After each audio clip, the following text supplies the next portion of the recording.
actually been a while since I've been out to the field offices and actually met with the social workers. So I'm going to be meeting, I'm going out to 7 offices. We're pulling for some of the smaller offices, we're pulling them into some of the larger offices. So Torrington and Danbury are actually both going to go to Waterbury. And Willimantic will go to Norwich, and Stamford will go to Bridgeport. Okay? I'm going to try to get out to those smaller offices sometime in this year, but to get the first part of this done, we thought this is the quickest way to make it happen. But you guys are a relatively large and spirited group, so we thought that you deserved your own. All by your lonesome. So who can tell me what this social work project is? What is this, and what are we doing? Who has any idea what we're doing here? Well, we're trying to quantify what we do, right? Thank Is that a good word? That's a good word, yes. We're trying to, we want to quantify the work that we do, only because our data to date has largely been anecdotal, right? We want qualitative data as well. Qualitative data is important, but qualitative data can be quantified. Right. Does that make sense? Yes. When you tell enough stories, then you start counting those stories, right? How many instances of this have we had?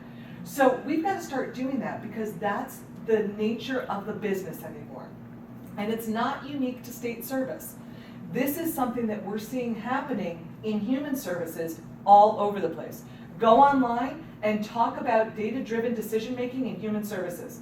I challenge any of you to Google that and not have something pop up. You're going to have pages of it. Okay, data-driven decision-making. What else are we here for? Why am I standing in front of you, not doing a training, but facilitating something? What are we trying to do? Prepare us for the changes. Prepare us for changes. Yeah, absolutely. And why would we be making changes? What kind of changes might we be looking at? I would agree. We need to start talking about potential for change. How to capture data. Well, data is a big piece of it. What else? Any ideas? I'm going to give you some of those ideas, but let's just see if we have some idea. Efficiency. Efficiency. Because as I think all of you would likely agree to, we don't have a lot of resources. We don't have a lot of resources internal among all of you, but we also don't have a lot of community resources to refer folks to. It's not like we can get somebody in and say, we got this, we know what we need to do, and simply send them out to someone, right? And they'll take care of it and we're good to go. All we need to do is resource brokering. We don't have the resources to send them to. How often have you gotten somebody in, or you've gone out to their home and you're talking to them and you're like, I don't know what to do for them. They need something, I can't let them go, but I don't know what to do for them.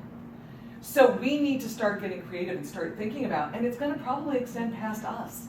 We're probably going to have to reach beyond our walls and start talking about how might we better engage with some of our community partners. What could we be asking them to do? How might we work more collaboratively with them? So efficiencies, doing things, working smarter, not harder, that's one of the ideas. But then, that can sound cliche, but we certainly mean that. We don't want to make you guys work any harder than you should have to. You already have tough jobs. But then the other piece of it is how do we work with this paucity of resource? What else? Is there anything else that you think is really sticking out? I think you've hit 2 good highlights, but there's one missing. Who is this all about? It's how to better serve the client. Thank you. Yay! Yay! Harvey, you just nailed it. That's exactly right. It's about better serving the people we serve. You're going to hear me using that language a lot as opposed to our clients. We definitely in social work use the word clients. That's how we reference them. That's part of our nomenclature. But I do want to throw out to you that many of our state brethren across our partnering agencies have stopped using client, have stopped using consumer or customer, and what they're starting to really reflect on is people we serve. People we serve. Because we're all people, right? And but for the grace of whatever you believe in, go I. Okay? Because there's a very fine line. Some people have need. We may all have that need for help at some point in our lives. And we would like to think that we're all serving each other as people to people. All right? Cool. So what we're going to do is I'm going to give you a little bit of an understanding of what this project is. It sounds like you already have some ideas. But I'm going to kind of walk you through what I've been asked to do this year.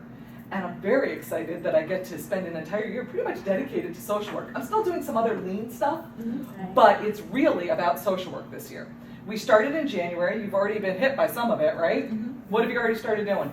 Services system? Services system. There's been changes. They're not all great, right? Some of them are not great. But that's one other thing we're going to talk about. Because what we're doing this year is something called a Kata. So this project is called the Social Work Kata. It's all about creating efficiencies and continually improving service, right? Creating efficiencies and improving service. But what is a Kata? We keep throwing around different words. I was just talking to some folks who are very steeped in lean and in the lean model, and I basically said, the model of lean and the plan, do, check, act, which is the Kata model, is social work. Think about this. The 7 stages of the helping process. We must engage. In lean, we called it building the with them, the what's in it for me. But we have to engage them. We have to figure out, do they want to work with us? How are we going to get them to want to work with us? Then we do our data collection, right? Then we have to do our assessment and figure out what's our current state. And then we have to plan. All of those phases are essentially what the Kata model suggests you need to do. You determine your vision, right? Where is it that we want to be? What's our best practice? What's our industry standard? We define, and where does the client want to go? I always talk about working from right to left. What's the client goal? Where do they want to be? What do we need to consider when we're talking safety or when we're talking about maximizing potential in the community? Determine the vision. Define current condition. Do that data collection. We collect data from our clients. We try to figure out what's going on today. What resources exist in their spheres of influence, right? What collateral contacts and supports do they have? What natural supports do they have? And then we want to figure out, okay, what do we need to do immediately, right? We have to triage. And we do our crisis intervention, and we do, because we've done our risk assessment, mostly with our protective services, right? But now we got to figure out, what do we need to do immediately? I need somebody in this home. I can't walk out the door before I get somebody here. Or, I need to send them to the ER because we got to do them, or I got to get my little crisis out here because I've got some concerns about their mental health, right? So we're going to identify what's the next target condition. And then we're going to put something in place. We're going to start doing it. Plan, then we're going to do it. But then we have to check back and say, all right, is that adequate? Do we need to do something more? Likely, if we've just done crisis intervention, we have to do something more, right? Because we've got to have something that's more sustainable. So are you seeing that the model that we're going to be implementing and we're going to be asking the entire agency to really adopt is social work? So does it make sense that we're starting with social work? Yes. That's kind of cool. You guys are driving what we're calling the model value stream. You hearing this? The model value, you're going to start hearing this more and more. Social work is going to establish the model value stream for the Department of Social Services. How come I'm not hearing oohs and ahs? Ooh, oh, come on. Right, this is cool. How long have I heard? I started how many years ago and I heard, they don't know who we are. They don't know what we do. Then maybe they didn't. They will now. They will now. So you guys wanted to be noticed. You should be noticed. You are being noticed. All right? This is a good thing, but we have an enormous amount of work to do. This isn't just, woohoo, yay. We got work to do. To actually, it's got to be successful and we got to move it forward. So, what is this project? I just want to review a couple of the things that we're doing. One, we have to document current policy and procedure. This is a part of the current state. We got to know what is the expectation of today. So we are rewriting procedure manuals. And so that, right now, the first one that was done is CVS. Okay? Quite honestly, because it was one of the easier ones to do. I have to be honest. You got to start with the low-hanging fruit, right? So we did the community-based services model. We do want you to start giving us feedback. So if you're looking at that and you're saying, what do they mean? And we can't do that. Please let us know if you're hitting a wall. We need to hear about that. So how we have you framing that is you're sending it to your supervisors and they're advancing it to Jim Dwyer of Bridgeport. And he is sending it to management and myself so that we can then figure out, do we need to do something with that? Okay, that's the first one. We are actively working on protective services. We know we will likely need to make modifications to that procedure manual, but we gotta get down the current state. So we're putting in what the current expectations are. We may have to revise, okay? But that's the whole model of Kata. Plan, do, check, act. Plan, do, check, act. Remember, we have to go evaluate. If we're looking at the 7 stages of the helping process, we have to evaluate. And once we evaluate, if we see that there's a continued need, then we must adjust. Ooh, that rhymed. I didn't mean to do that. Right? So we will evaluate and then we have to adjust it as necessary. That's the PDCA model. That's the social work model. You don't just say, oh, well, that didn't work and walk away. We end up working with clients for a lot longer than we ever intended because we have to fix it. Okay? So, document the current policy and procedure. We're working on PSE now. Look forward to getting something out. I'm hoping in the next 6 weeks. I'm keeping my fingers crossed that we get it done. It's a big one. Establish our baseline data. We're already working on that. We've got some adjustments that have been made in services system. I'm hoping that you heard that people raise the question, hey, this isn't in the drop-down menu. I don't know what to do, and I can't, and I have to do this. It's a mandatory field, and it's not there. We fix that within a week. This is going to be the new normal, folks. At least that's my hope. All right? So we're hoping what this will do is you'll embrace the change as it comes, knowing that if you hit a wall and it's not working, we'll adjust it. We'll fix it. Okay? Rather than saying, oh my gosh, what are you doing? No! Because you anticipate that this is a forever thing. No, if it's not working, but we need you to at least give it a shot, see if it works, and if it doesn't, we'll fix it. Okay?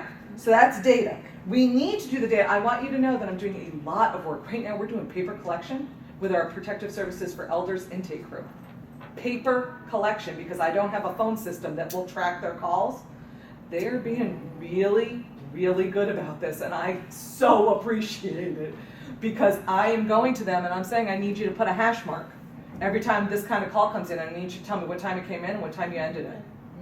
And I need you, yeah. So are you a little happier now? Go do that services system. They're being really good about it, but we're really trying in all facets, right? We're trying to collect that data. The next thing we need to do is we need to identify best practice and industry standards. So one of the things you need to know, there's something called the NAMers. That's just an abbreviation. What it is the National Adult Maltreatment Reporting System. National Adult Maltreatment Reporting System. So this is not currently mandated, but it is a request from the Association of Community Living, which is a national organization that is trying to set standards for protective services for elders. So we are crosswalking the data we currently have access to and what they're making recommendations for. We're not saying yes to everything. Some of what they're asking for, we're saying no. But some of what they're asking for, we're saying absolutely. And when I say we're saying no, it's because it's not easily accessed right now. So it's good, better, best. We're doing good right now. We're going to look at the NAMers data requests and see how we could do better. And ultimately, we'll hope to get to best and be fully compliant with what they're hoping for. But that may not be immediate. So you're likely going to see more data changes in services system. They will hopefully not be huge.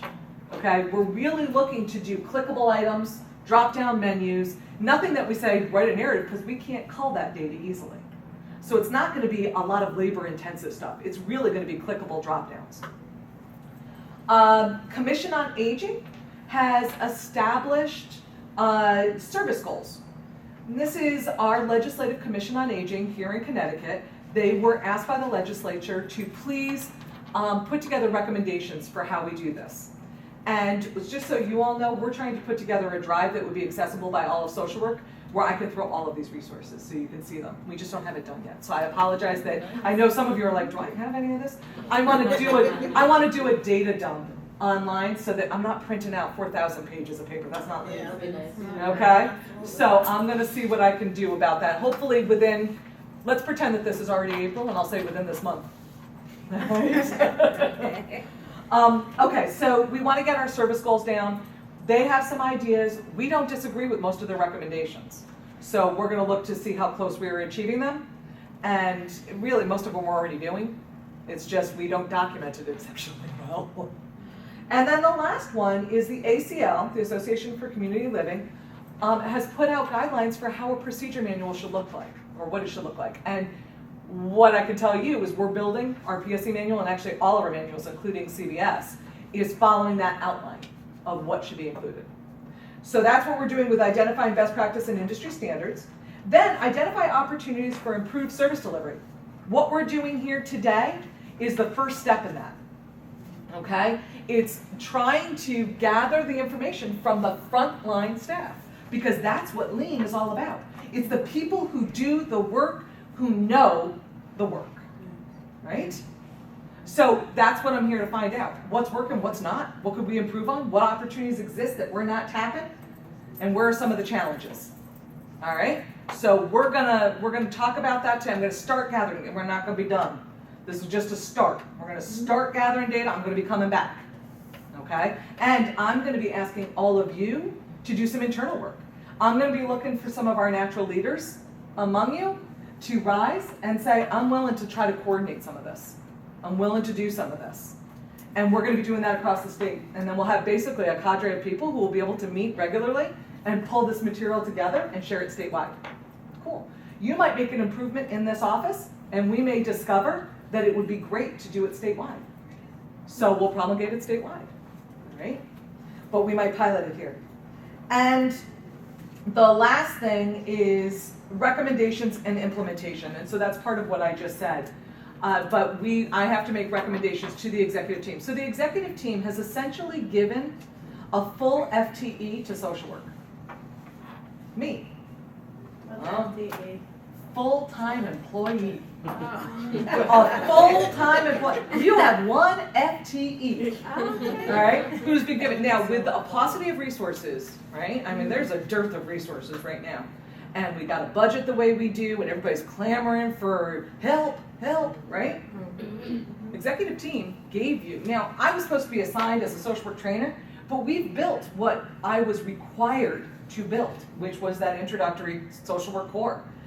Requirements beyond that are really pretty loose. I mean, with union contracts and all that kind of stuff, it basically says we allow opportunity for professional development, but there's no requirement to provide that.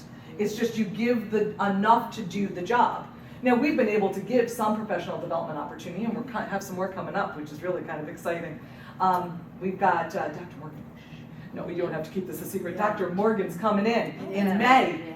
And he's going to do some talking about working with older adults. Yeah. All right, so that's really exciting. Yes. But anyway, so we do have some stuff coming. But what's my role? Well, they basically said work with social work. Let's see how we can make this the model value stream for all of DSS. All right. So what I gave you in front of you are a couple different things, and I just want to point those out real quick. The first thing you have in front of you is